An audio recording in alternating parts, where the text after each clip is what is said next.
السلام علیکم دوستو، آپ دیکھ رہے ہیں میرا YouTube channel T V S T A. میں اپنے نئے آنے والے معزز مہمانوں کو ویلکم کرتا ہوں، اور آج کی ویڈیو شروع کرنے سے پہلے آپ سبھی دوستوں سے گزارش کرتا چلوں کہ آپ میرے یوٹیوب چینل کو سبسکرائب کر لیں تاکہ آپ کو میری نئے آنے والی ویڈیوز بآسانی ملتی رہیں۔ دوستو، آج کے اس ویڈیو میں آپ کو پنجاب کے شہر ویاڑی کے مشہور گینگسٹر ڈان آف پنجاب کے متعلق بتاؤں گا، اور پولیس کے مطابق وہ اس وقت کے ٹاپ 10 اشتہاروں کی لسٹ میں موجود تھا۔ اس گینگسٹر کا نام صداقت گجر عرف کالا گجر تھا۔ اس کا رنگ کالا تھا، اسی وجہ سے اس کا نام بچپن میں ہی کالا گجر پڑ گیا تھا، اور اسی وجہ سے لوگوں میں اس کا نام کالا گجر مشہور ہو گیا۔ 95 کی دہائی میں اس کے والد کی دشمنی ایک پولیس والے ایس پی گوندل سے اس وقت شروع ہوئی جب ایس پی گوندل نے اس کے باپ سے 10 مرلہ کمرشل زمین خریدی اور زمین کا قبضہ لے لیا۔ طے شدہ وعدے کے مطابق ایس پی خرم گوندل نے اس کے باپ کو پیسے نہ دیے۔ جب کالا گجر کے باپ نے ایس پی خرم گوندل کے پاس چکر لگانا شروع کیے اور جیل میں بند کر دیا، اور پولیس والوں سے شدید تشدد کروایا۔ مقدمے یہ تشدد اس قدر شدید تھا کہ کالا گجر کا باپ جیل میں ہلاک ہو گیا۔ جب کالا گجر کے چھوٹے بھائی امتیاز گجر کو اپنے باپ کے ہلاک ہونے کی خبر ہوئی تو امتیاز گجر تھانے میں اپنے باپ کی لاش لینے گیا تو پولیس والوں نے اس پر ہنسنا شروع کر دیا۔ تو کالا گجر کے بھائی امتیاز گجر نے غصے میں آ کر ایک پولیس والے کے سر میں اینٹ مار کر اس کا سر پھاڑ دیا۔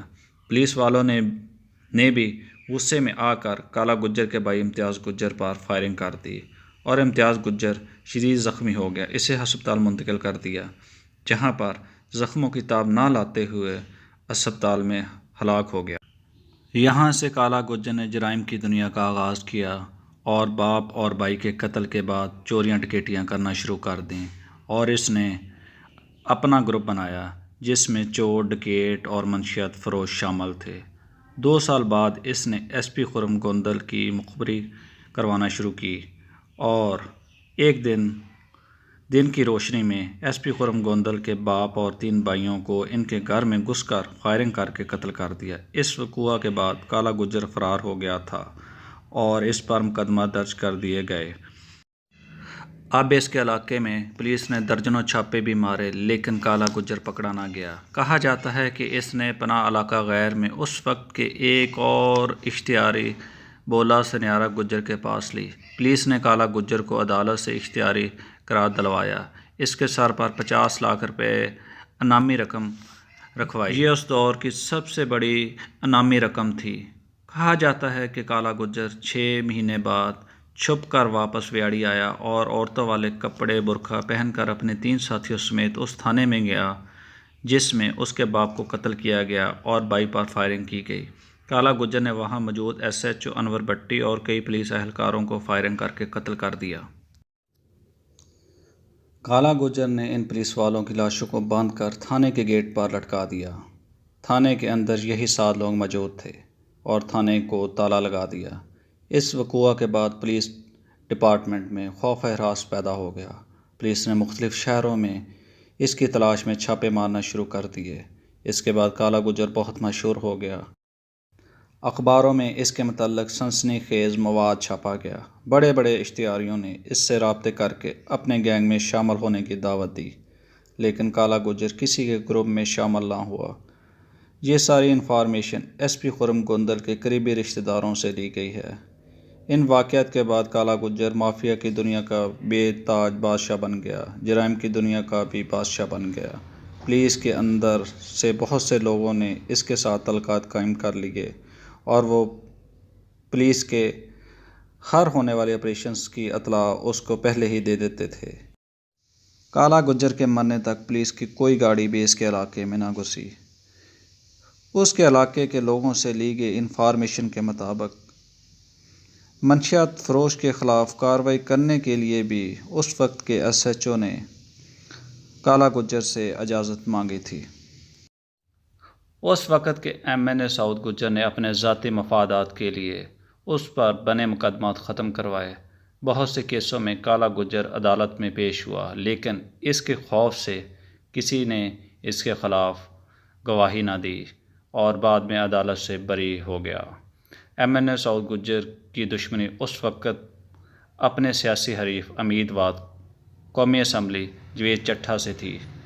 کالا گجر نے رہا ہونے کے بعد اپنی رہائش سعود گجر کے ڈیرے پر رکھی۔ کالا گجر نے سعود گجر کے کہنے پر جاوید چٹھا کو الیکشن والے دن پولنگ اسٹیشن کے باہر فائرنگ کر کے قتل کر دیا۔ چودھری سعود گجر اگلا الیکشن کالا گجر کی وجہ سے جیتا۔ چٹھا گروپ کے بہت سے ناظمین اور کونسلرز کو دھمکی دے کر اور اغوا کر کے چودھری سعود گجر کے گروپ میں شامل کروایا۔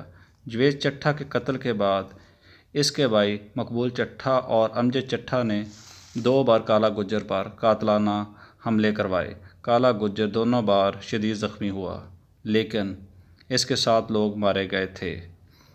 چٹھا گروپ نے لاہور کے بٹ اور جٹ گروپ کو اس کے خلاف استعمال کیا۔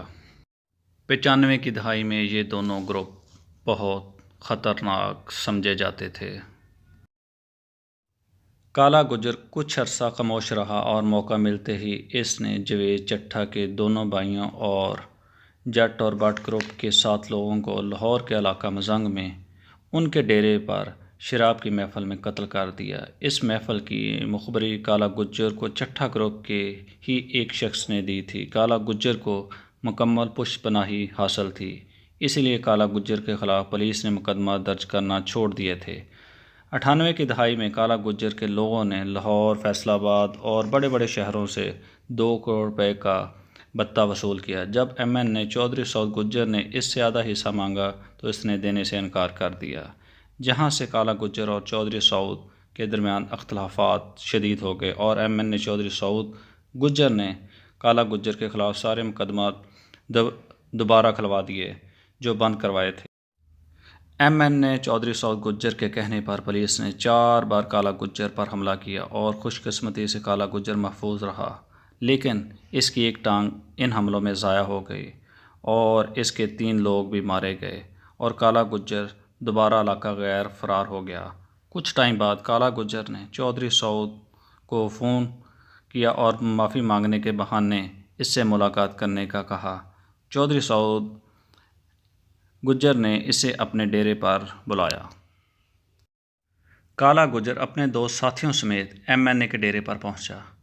ڈیرہ پر پہنچتے ساتھ ہی MNA چودھری سعود گجر اور اس کے 2 بیٹوں کو فائرنگ کر کے قتل کر دیا۔ پولیس کو بھی مخبری ہو گئی تھی کہ کالا گجر چودھری سعود گجر کے ڈیرے پر موجود ہے۔ پولیس کے قریباً 100 لوگوں نے MNA چودھری سعود گجر کے ڈیرے کو چاروں طرف سے گھیر لیا۔ پولیس نے اعلان کیا کہ ساتھیوں سمیت گرفتاری دے دو، لیکن پولیس کو کالا گجر نے گرفتاری نہ دی اور کالا گجر اور اس کے ساتھیوں نے پولیس کا مقابلہ کیا۔ 2 پولیس اہلکار مارے گئے۔ جب اسلحہ ختم ہوا تو کالا گجر اور اس کے ساتھیوں کو پولیس نے ڈیرہ کے اندر گھس کر مار دیا۔ کہا جاتا ہے کہ مرنے کے آدھا گھنٹہ بعد بھی پولیس اس کی لاش کے قریب نہ آئی اور لاش کو ہاتھ تک نہ لگایا۔ اور اس ویڈیو کے متعلق اپنا فیڈ بیک ضرور دیجیے گا اور میرے چینل کو سبسکرائب ضرور کیجیے گا۔ شکریہ۔